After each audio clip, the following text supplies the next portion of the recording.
किछि दिन परे अयोध्या श्रीरामंक मंदिर रे प्राण प्रतिष्ठा होइजिवो।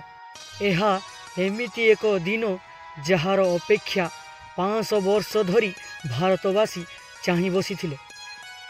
एहा एमिति एक दिन जहाकू देखिबा पई केते केते पीढ़ींकर अंत घटी जाइछि। एहा एक एमिति दिन जहार प्रतिवाद रे बहु जीवन मध्य चली जाइथिला। केवल किछि समय चिंता करी देखंतु दर्शक बंधु, 16 शताब्दी रे मध्य लोक माने अनेई बसिथिले श्रीरामंकर मंदिर देखिबा पई। 18 शताब्दी रे मध्य एमिति किछि लोक थिले अयोध्यार हक पाइबा पई अदालत जाइथिले। आजकू 1500 वर्ष पूर्वे अयोध्या रे प्रभु श्रीरामंकर मंदिर लड़ेई रे निजर जीवन देई देइतिले बहु संग्रामी। एहीपरि किछि लोक थिले जे माने निज जीवनर 50 वर्ष अदालत जाई जाई केस लड़िबारे बितेई देइथिले। आजी सेमाने आम पाखरे नाहंती, किंतु आमे आउ आपण माने बंचिथिबा समय रे अयोध्या रे भगवान श्रीरामंकर मंदिर प्रतिष्ठा देखिबाकू जाउछु। प्रभु श्रीरामंकर मंदिर आजिठू 492 वर्ष पूर्वे 1528 रे रहीसी बाबरଙ୍କ द्वारा भंगा जाइथिला।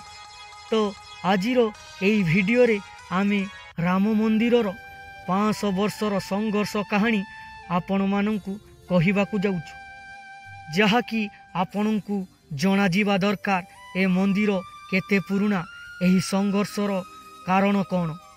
आज आमे आपणंकू जणाइबू, जहा फलरे आपण माने जानी पारिबे सत्यर लड़ेई किए केबे रातिक भितरे जीति न थाए। एहार संघर्ष 2-4 वर्ष पई चाली न थाए दर्शक बंधु, शह शह हजार हजार वर्ष पर्यंत लड़िबाकू पड़ी थाए। तो मोर आपण मानंकू एही अनुरोध की एही वीडियो को पूरा देखंतु एवं एही श्रीरामंक अयोध्यार संघर्ष कहानी को बहुत मात्रा रे शेयर करंतु।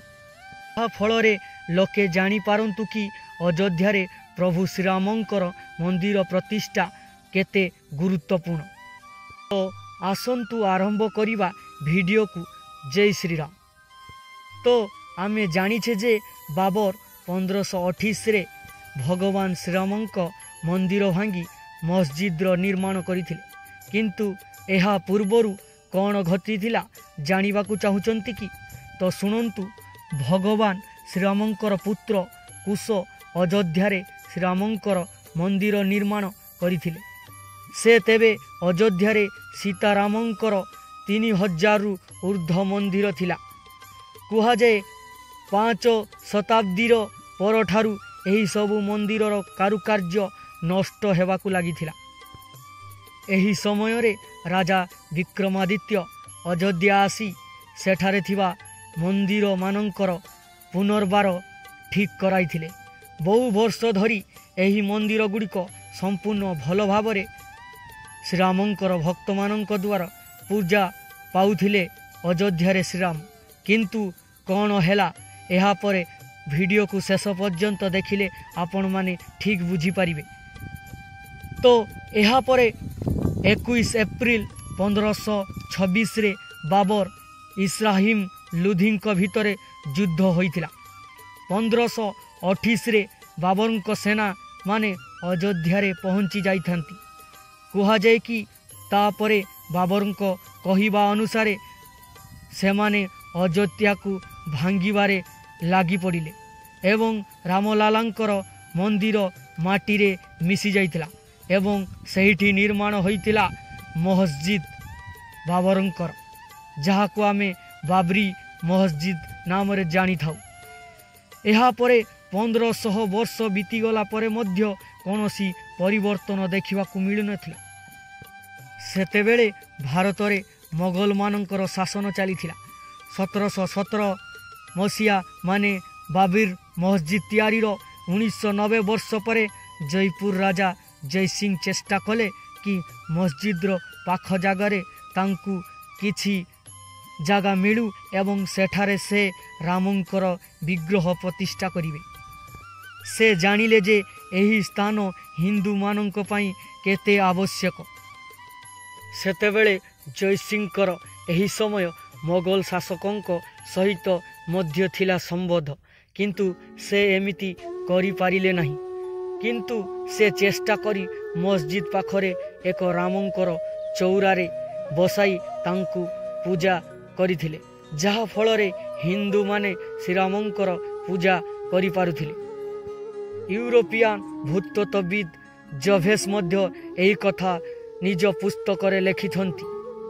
सेतेबेले एमिति एक समय थिला मुस्लिम मस्जिद भितरे नमाज पढ़ुथिले, हिंदू माने बाहरे रामंक पीठरे पूजा करुथिले।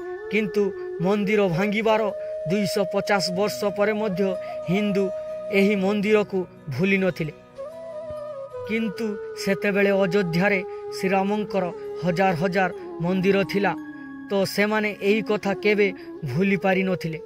तो आश्चर्यर कथा यही कि जे भगवानंकर एते बड़ बड़ मंदिर को भांगी हिंदू मानक उपरे अत्याचार करी किपरि सेटारे मस्जिद निर्माण करथिले बाबर।